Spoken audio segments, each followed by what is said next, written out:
Price the Lord Jesus Christ. Be encourage by Holy Spirit இந்த சீரீஸ்க்கு நான் உங்களை வரவேற்கிறேன். ஆண்டவருக்கு நான் மிகவும் மனதார நன்றி சொல்றேன். என்னோட கூட 1 பேதுரு 3வது அதிகாரம் 18வது வசனம். ஏனெனில் கிறிஸ்துவும் நம்மை தேவனிடத்தில் சேர்க்கும்படி அநீதி உள்ளவர்களுக்கு பதிலாக நீதி உள்ளவராய் பாவங்களின் நிமித்தம் ஒரு தரம் பாடுபட்டார். அவர் மாம்சத்திலே கொலையுண்டு ஆவியிலே உயிர்ப்பிக்கப்பட்டார். ஆமீன். கிறிஸ்துவ என்ன செஞ்சாரா? நமக்காக, பாவிகளாக நமக்காக அவர் நீதி உள்ளவர். நம்ம எல்லாரும் அநீதி உள்ளவர்கள். நம்மளுக்கு பதிலாக நீதி உள்ளவராக அவர் மாம்சத்துல கொலையுண்டு அவர் எப்படி உயிர்ப்பிக்கப்பட்டார்? ஆவியில உயிர்ப்பிக்கப்பட்டார்.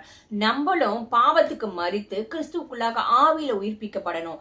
ஆவியானவர் நம்மளை உயிர்ப்பிக்கணும். இந்த உலகத்துக்கு ஒத்த வேஷம் தரிக்காதபடிக்கு, ஆவிக்கு நம்ம மாம்ச சிந்தையின்படி நடக்காதபடிக்கு, ஆவிக்கேற்ற சிந்தையில நடக்கும்படி ஆவியா நம்மளை உயிர்ப்பிக்கணும். நம்ம ஜெபிக்கரிச்சு இந்த உலகத்துக்கு ஒத்த வேஷம் தரிக்காதபடிக்கு, பாவத்துக்கு எல்லாத்துக்கும் உலகத்துக்கும் பிசாசுக்கும் மறித்து கிறிஸ்துவுடன் உயிர்ப்பிக்கிற அந்த ஆவியானவர் நம்மளையும் உயிர்ப்பிப்பார். கண்டிப்பா நீங்க கேட்கறச்சே ஆவியானவர் பலப்படுத்தி நம்மளை உயிர்ப்பித்து ஜீவனுள்ள தேவனுக்கு சாட்சியாக நம்மளை வாழ வைப்பார். ஆமீன். வாங்க நம்ம ஜெபிக்கலாம். எங்கள் அன்பின் பரலோக தகப்பனே, உம்மை துதிக்கிறோம், ஸ்தோத்தரிக்கிறோம்ப்பா. ஆண்டவரே கிறிஸ்து இயேசுவே, ஆண்டவரே அநீதி உள்ள எங்களுக்காக நீதி உள்ளவர். ஆண்டவரே தம்மைத்தாமே மாம்சத்துல ஆண்டவரை கொலையுண்டு ஆண்டவரை எங்களுக்காக அந்த ஜீவனை கொடுக்கும்படியாக செய்த போது ஆவியானவரே அவரை நீர் உயிர்ப்பித்தீரே, அதற்காக நன்றி நன்றி நன்றி நன்றி ராஜா. ஆவியானவரே எங்களையும் பாவத்துக்கெல்லாம் மறித்து நாங்கள் இயேசு கிறிஸ்துவுடன் உயிர்ப்பிக்க எங்களையும் உயிர்த்தருளும். ஆண்டவரை உயிர்ப்பித்தருளும் உயிர்ப்பித்தருளும்.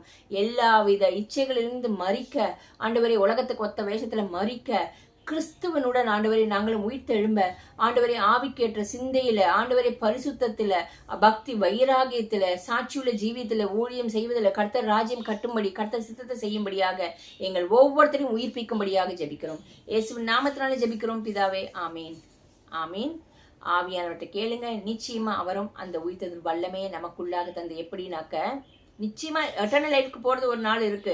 இங்க பூமியில வாழச்சு இந்த பாபம் சாபம் உலகத்துக்கு எல்லாம் மறித்து இயேசு கிறிஸ்துவும் உயிர்த்தெழுந்த அந்த அனுபவம் அது அனுதினமும் மாம்சத்தை சிலுவையில அரைஞ்சு ஆவியில உயிர்ப்பிக்கும்படி ஆவியானவர்கிட்ட கேட்கச்சு. ஆவியானவர் நிச்சயமா உதவி செய்வார். ஆமீன். God bless you.